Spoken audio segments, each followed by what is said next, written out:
좀 젊었을 때는요, 사실 눈밑이 그렇게 신경 쓰이지 않았죠. 그런데 나이가 들면서 거울 볼 때마다 눈밑이 툭 튀어나와 보이고 예전보다 처져 보이고 그러다 보니까 표정은 괜찮은데 인상이 괜히 무표정해 보이고 실제 나이보다 더 늙어 보인다는 느낌 받아보신 분들 정말 많으실 겁니다. 어떨 때는 사진 찍기도 싫을 때가 있습니다. 실제로 눈밑 지방주머니는 많은 분들이 공통적으로 겪는 아주 대표적인 노화 신호 중 하나입니다. 여러분 안녕하세요. 오늘 영상 보시면서 딱 한 가지만 생각해 보시면 됩니다. 지금 내 눈밑 상태가 어떤지 영상 끝나고 나서 아래 중에서 딱 하나만 댓글로 남겨주세요. 눈밑이 불룩하다, 처져 보인다, 아직은 괜찮은 것 같다. 하나만 남겨주셔도 충분합니다. 남겨주신 댓글 기준으로 다음 영상에서는 상태별로 어떤 관리가 현실적으로 도움이 되는지 조금 더 구체적으로 이어서 설명드릴게요. 그런데요, 그 전에 이건 꼭 짚고 가셔야 합니다. 도대체 왜 눈밑 지방 주머니가 생기는 걸까요? 이걸 이해하셔야 관리 방향이 완전히 달라집니다.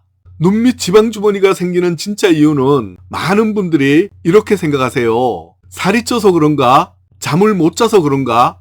물론 영향은 있습니다. 하지만 가장 큰 이유는 따로 있습니다.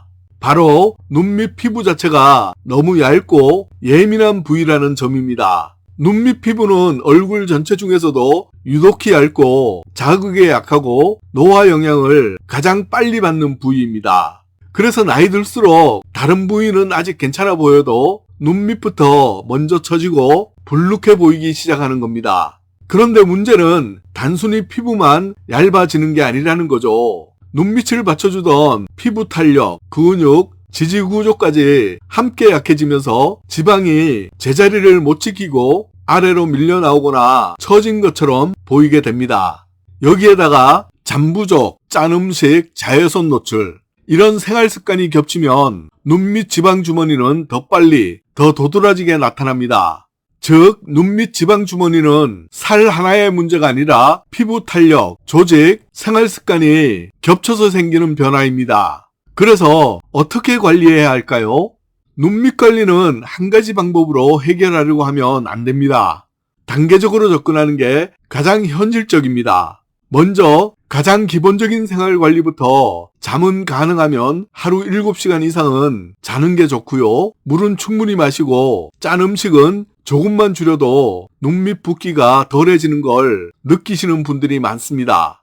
그리고 꼭 말씀드리고 싶은 게 하나 있습니다. 눈가 관리에서 한 가지만 꼽으라면 저는 자외선 차단을 먼저 말씀드립니다. 자외선은 눈밑 콜라겐을 가장 빠르게 망가뜨리는 원인이거든요. 그래서 자외선 차단 지수 SPF는 필수입니다. 눈가에 선크림을 안 바른다는 건 매일 눈 밑에 햇빛으로 주름을 하나씩 그리는 것과 크게 다르지 않습니다. 일상생활에서는 SPF 30 이상이면 충분하고요. 야외 활동이 많을 때는 SPF 50 정도가 좋습니다. 다만 눈가는 예민하기 때문에 눈가 전용 제품이거나 자극이 적은 제품을 쓰시는 게 훨씬 안전합니다. 그리고 스킨케어와 마사지인데요. 집에서 할 수 있는 관리로는 차가운 찜질이나 눈가 쿨링 제품도 붓기 완화에 도움이 될 수 있고요. 성분으로 보면 카페인은 붓기 완화, 히알루론산은 수분 보충, 비타민C나 레티놀은 탄력 관리에 도움을 줄 수 있습니다. 다만 이런 것들은 드라마틱한 해결책이라기보다는 기본 관리를 잘해주는 역할이라고 생각하시면 됩니다. 가볍게 눈가를 마사지해 주거나 눈 주변 근육을 움직여 주는 것도 장기적으로는 도움이 될 수 있습니다. 그럼 가장 확실한 방법은 수술일까요? 여기까지 들으시면 이런 생각 드실 수 있습니다. 그래서 결국은 수술이 제일 확실한 거 아니야? 결론만 말씀드리면 눈밑 지방 주머니를 구조적으로 바꾸는 방법에는 수술이 포함되는 게 사실입니다. 지방을 재배치하거나 직접 조종하는 방식이기 때문에 결과면에서는 가장 분명한 편이죠. 다만 비용이 들고 회복 기간이 필요하고 누구에게나 쉽게 선택할 방법은 아닙니다. 그래서 보통은 처음부터 수술을 고민하기보다는 생활관리나 비수술적 방법으로 어느 정도까지 개선이 가능한지 먼저 살펴본 뒤에 그 다음 단계로 판단하는 경우가 많습니다. 제품에 대해서는 이렇게 생각하시면 됩니다. 요즘은 눈가 탄력이나 눈 밑 부기 개선을 목표로 한 제품들도 정말 다양하게 나와 있습니다.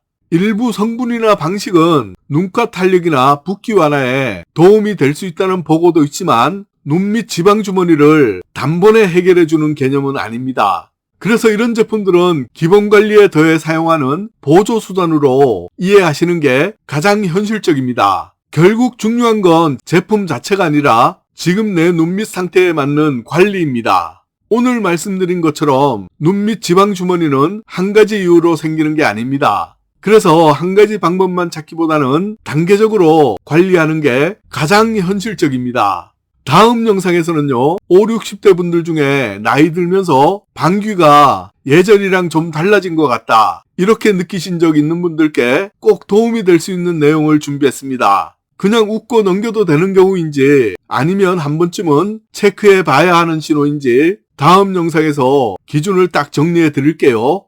여러분의 건강 항상 이 교수가 함께 하겠습니다. 감사합니다.